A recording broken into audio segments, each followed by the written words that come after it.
ओम शांति। अव्यक्त महावाक्य है संपूर्ण स्टेज की परख।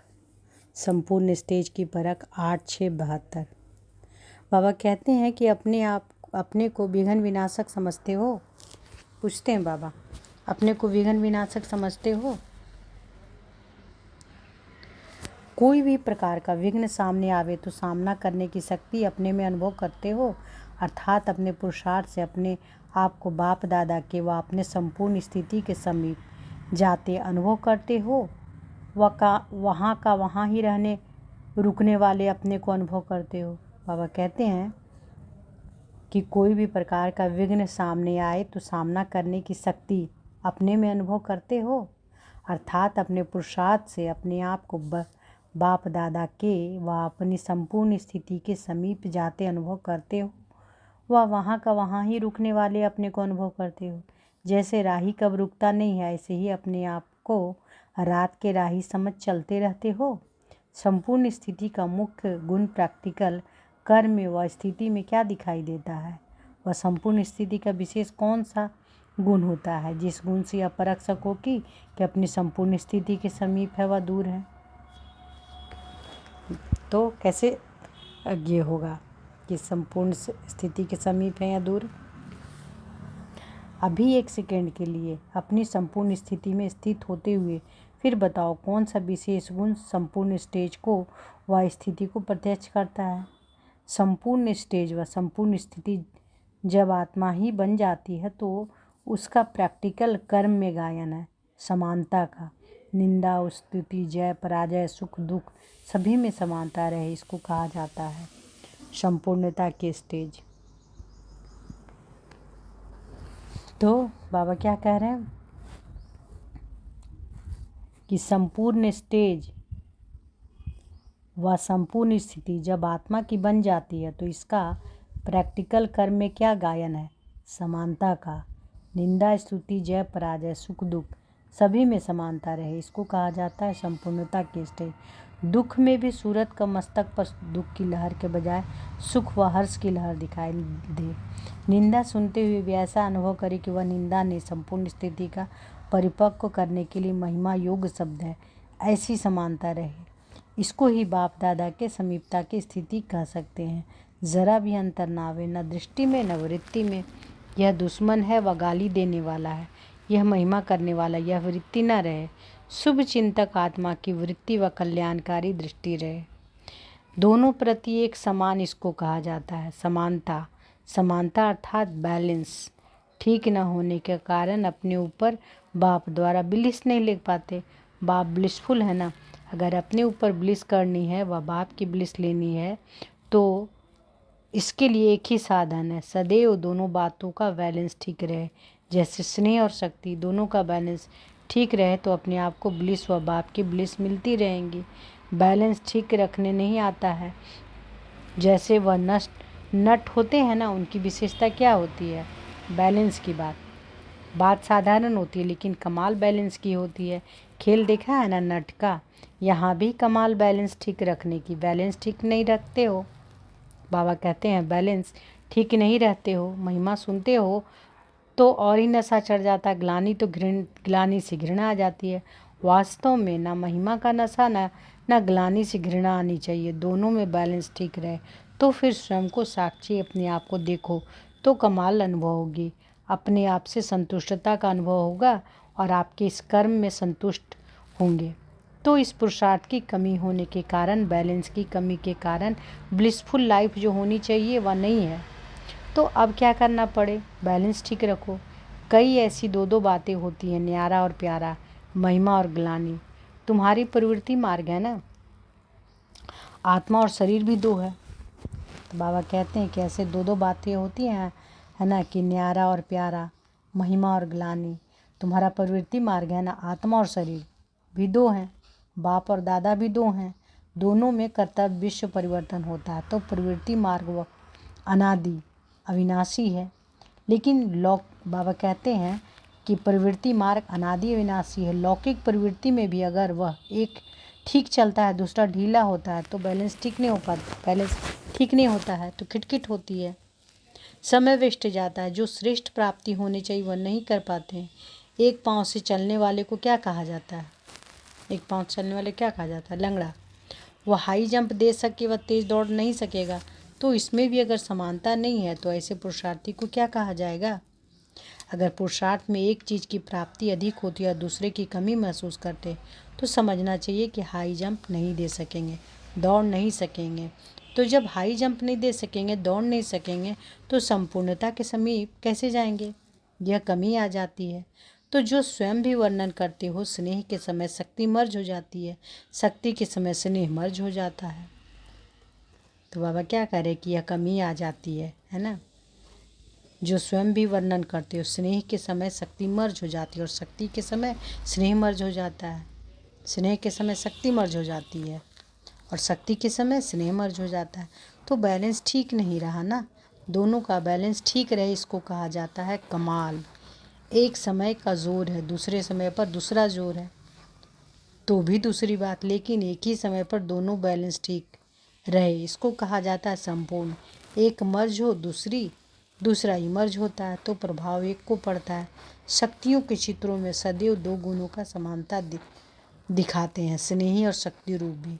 शक्तियों के चित्रों में देखते हैं ना कि स्नेह और शक्ति दोनों का होता है। बाबा कह रहे हैं कि शक्तियों के चित्रों में सदैव दो गुणों की समानता दिखाते हैं, स्नेही और शक्ति रूप में। नयनों में सदैव स्नेह और कर्म में शक्ति रूप। तो शक्तियों को चित्रकार भी जानते हैं कि यह शिव शक्तियाँ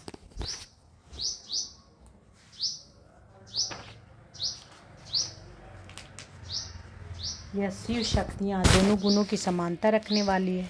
इसलिए वह लोग भी चित्र में इसी भाव को प्रकट करते हैं। जब प्रैक्टिकल में किया है तभी तो चित्र बना है।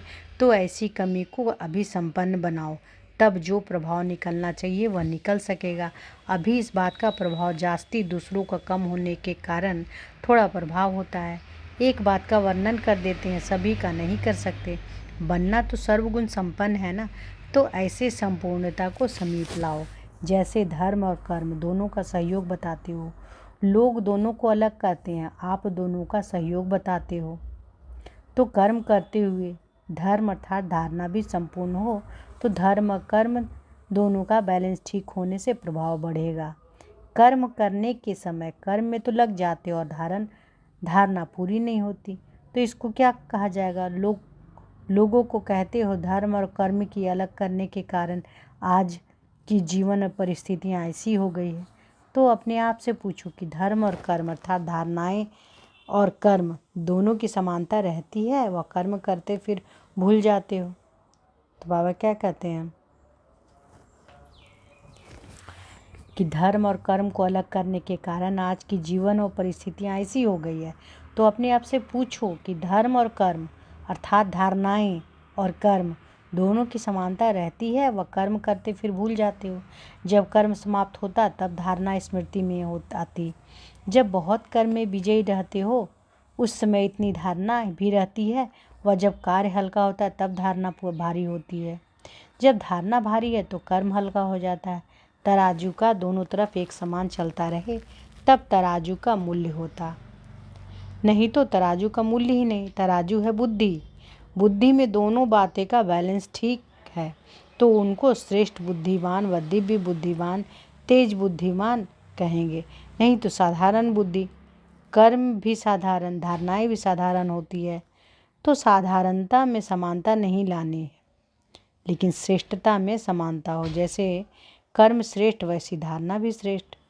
कर्म धारणा अर्थात धर्म को मर्ज ना कर दे, कर्म धारणा अर्थात धर्म को मर्ज ना कर दे, धारणा कर्म को मर्ज ना कर दे तो धर्म और कर्म दोनों ही श्रेष्ठता में समान रहे। तो बाबा क्या कर रहे हैं, समझ रहे हैं कि जैसे कर्म श्रेष्ठ वैसी धारणा भी श्रेष्ठ। कर्म धारणा अर्थात धर्म को मर्ज ना कर दे, कर्म धारणा अर्थात धर्म को मर्ज ना कर दे, धारणा कर्म को मर्ज ना कर दे तो धर्म और कर्म दोनों ही श्रेष्ठता में समान रहे। इसको कहा जाता है धर्मात्मा। धर्मात्मा कहो वह महान आत्मा व कर्मयोगी को हो, एक बात ही है। ऐसी धर्मात्मा बने हो, बाबा कह रहे ऐसी धर्मात्मा बने हो, ऐसे कर्मयोगी बने हो, ऐसे ब्लिसफुल बने हो, एकांतवासी भी और साथ साथ रमणीकता भी इतनी ही हो। कहाँ एकांतवासी और कहाँ रमणीकता, शब्दों में तो बहुत अंतर है, लेकिन संपूर्णता में दोनों की ही समानता रहे। जितना ही एकांतवासी उतना ही फिर साथ साथ रमणीकता भी होगी। एकांत में रमणीकता गायब नहीं होनी चाहिए, बाबा कह रहे हैं दोनों समान और साथ साथ रहे। आप जब रमणीकता में आते हो तो कहते हो अंतर्मुखता से नीचे आ गए, और अंतर्मुखता में आते हो तो कहते हो आज रमणीकता कैसे हो सकती है। लेकिन दोनों साथ साथ हो, अभी अभी एकांतवासी, अभी अभी रमणीक। जितनी गंभीरता उतना ही मिलनसार भी हो। ऐसे भी नहीं कि सिर्फ गंभीर मूर्त हो, मिलनसार अर्थात सर्व के संस्कार और स्वभाव से मिलने वाला। गंभीरता का अर्थ यह नहीं कि मिलने से दूर रहें। कोई भी बात अति में अच्छी नहीं होती। कोई बात अति में जाती है तो उसको तूफान कहा जाता है। एक गुण तूफान मिसल हो दूसरा मर्ज हो तो अच्छा लगेगा? बाबा कह रहे हैं कि एक गुण तूफान मिसल हो दूसरा मर्ज हो तो अच्छा लगेगा? नहीं। तो ऐसे अपने को पावरफुल धारणा करनी है, जैसे चाहो वहाँ अपने को टिका सको। ऐसे नहीं कि बुद्धि रूपी पाँव टिक ना सके। बैलेंस ठीक ना होने के कारण टिक नहीं सकते। कब कहाँ गिर जाते व हिलते डुलते रहते हैं। यह बुद्धि की हलचल होने के कारण समानता नहीं है, अर्थात संपन्न नहीं है। कोई भी चीज़ अगर फूल हो तो उसके बीच में कब हलचल नहीं हो सकती।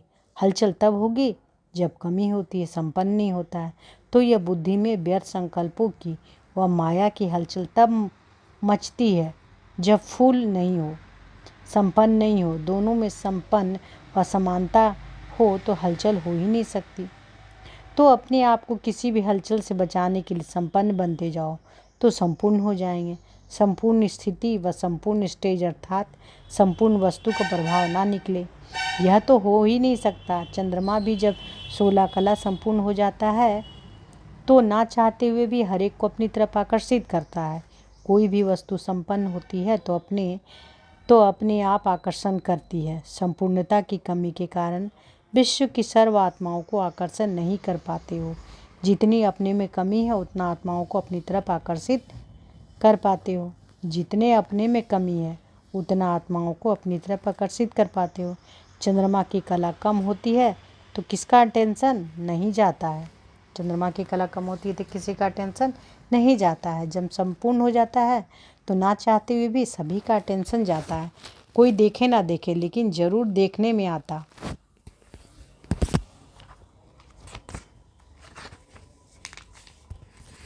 जरूर देखने में आता ही है। संपूर्णता में प्रभाव की शक्ति होती है, तो प्रभावशाली बनने के लिए संपन्न बनना पड़े, समझा। अगर बैलेंस ठीक नहीं होता है तो हिलने डुलने का जो खेल करते हैं वह साक्षी हो देखो तो अपने ऊपर बहुत हंसी आवे। जैसे कोई अपने पूरे होश में नहीं होता है, उसकी चलन देख हंसी आती है ना, तो अपने आप को भी देखो। जब माया थोड़ा बहुत बेहोश कर देती है, अपनी श्रेष्ठ स्मृति का होश गायब कर देती है, तो उसमें चाल कैसी होती है, वह नज़ारा सामने आता है। बाबा कहते हैं उस समय अगर साक्षी हो देखो तो अपने आप पर हंसी आवेगी।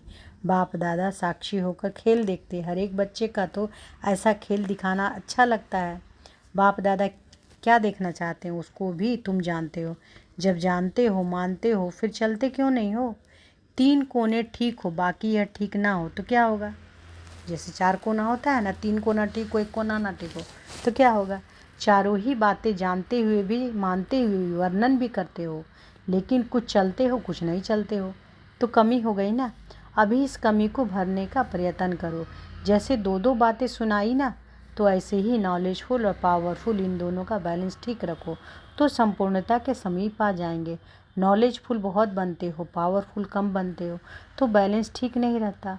शक्तियों को और शक्ति को बैलेंस्ड दिखाते हैं, शक्तियों को बैलेंस दिखाते हैं, आशीर्वाद देता हुआ दिखाते हैं। तो स्वयं अपने बैलेंस भी ठीक ना होगा, अपने ऊपर ही बैलेंस नहीं कर सकेंगे तो अनेकों के लिए मास्टर ब्लिसफुल कैसे बन सकेंगे। बाबा कहते हैं कि स्वयं अपने बैलेंस में ठीक ना होंगे, अपने ऊपर ही बैलेंस नहीं कर सकेंगे तो अनेकों के लिए कि मास्टर ब्लिसफुल कैसे बन सकेंगे। अभी तो इस चीज़ के सभी भिखारी हैं। ब्लिस के वरदानी व महादानी शिव और शक्तियों के सिवाय कोई नहीं है। ब्लिस के वरदानी व महादानी शिव और शक्तियों के सिवाय कोई नहीं है। तो जिस चीज़ के वरदानी व महादानी हो वह पहले स्वयं में संपन्न होगी, तभी दूसरों को दे सकेंगे ना। तो बाबा कह रहे हैं जिस चीज़ के वरदानी व महादानी हो वह पहले स्वयं में संपन्न होंगी, तभी तो दूसरे को दे सकेंगे ना। ऐसे मास्टर नॉलेजफुल ब्लिसफुल का इतना ही। फिर केयरफुल श्रेष्ठ आत्माओं को नमस्ते। अच्छा, ओम शांति।